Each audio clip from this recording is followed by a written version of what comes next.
Anybody else need to turn in a questionnaire? Wow, thank you. Oh. Thank you very much. Where do I get my music? Well, first of all, where I get my music comes from word of mouth first and foremost. Here's the guy.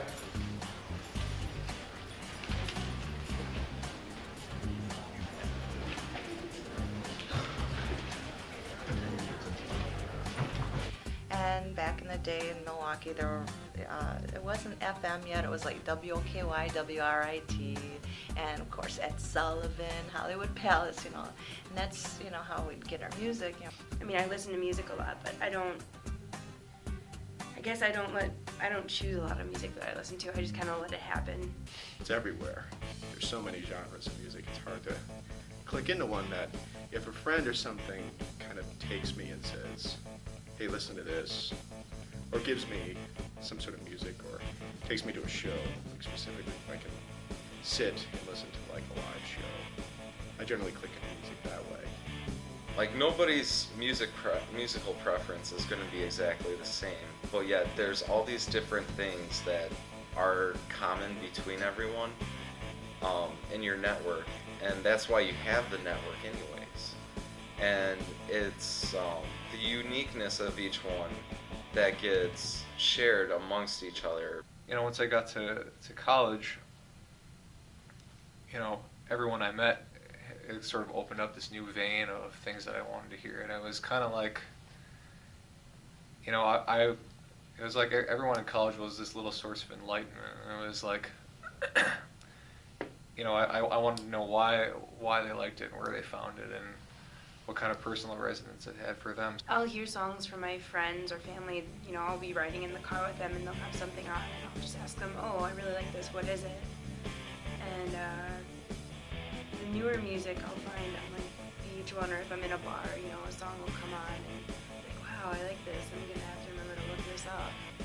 I mean, there's lots of different ways, it's not just one, and it kind of comes randomly. It's not like because I'm immersed in music so much, it's not like I necessarily seek it out, it just kind of happens, I think the first step is to find someone who is more advanced than you, either be age or by how long they've been playing for, because they're the people that let you in on the secrets. Through, performing and stuff, I've found an enormous amount of material, not only seeing it live, but also, talking about music with people.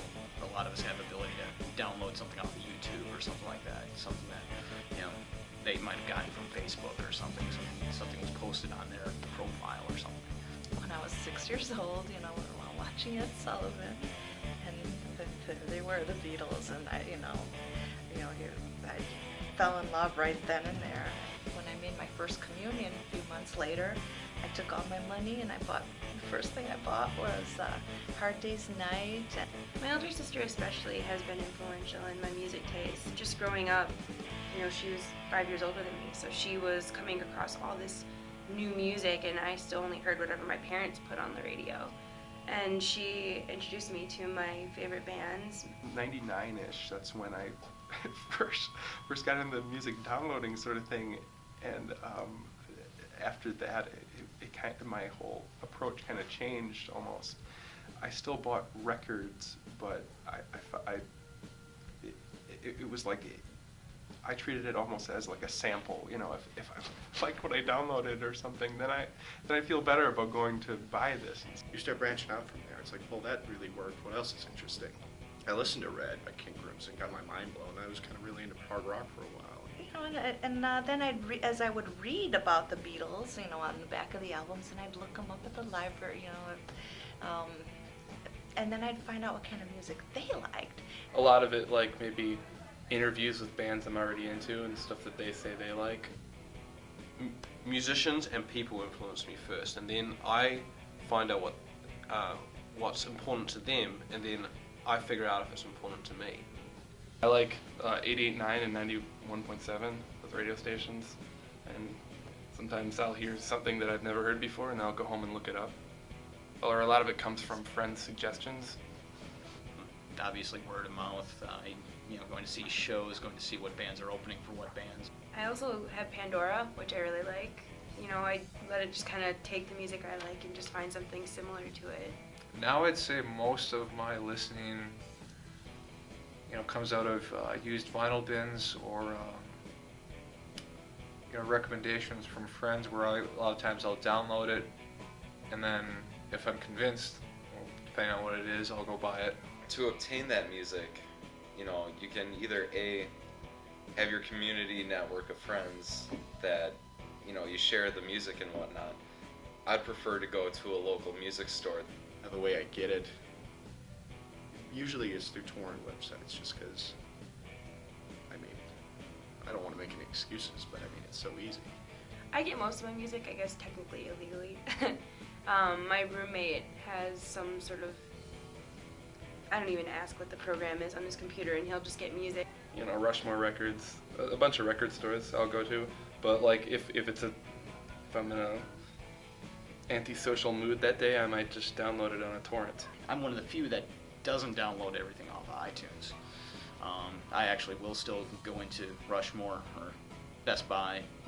I look for the physical disc that way. I guess I'm still looking for that sound object, which is ironic because I take the sound object and stick it on iTunes so I can just carry it around, that way afterward. Whether you like it or not, you have to be into more than 100 genres, really, because it's like I'm into punk, I'm into street punk, I'm into pop punk, and then at the same time I'm kind of into the revisionist new wave stuff, which is kind of like punk, but it's also more like that new wave of the 80s, but it's a little bit different from that. It's just no way to get around genre. It's like we've said in class, there's no single listening audience anymore. I'm wondering, why would where is this location?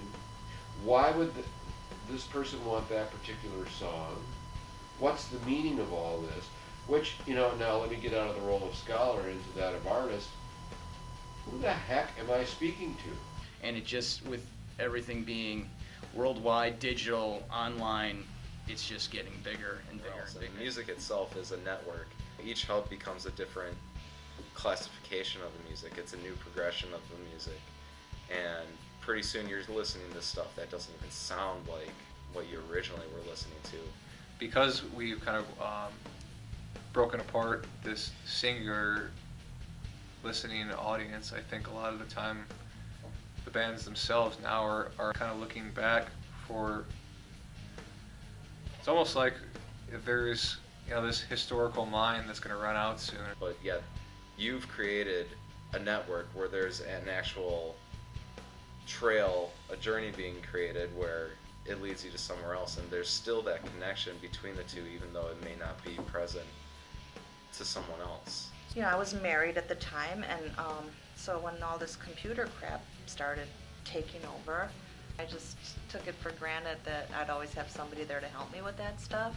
You're kind of forced to give your material away for free in the hope that, it might find some small niche. Like everything has become niche now. And there's so many possibilities that a lot of times I just figure, what's the point?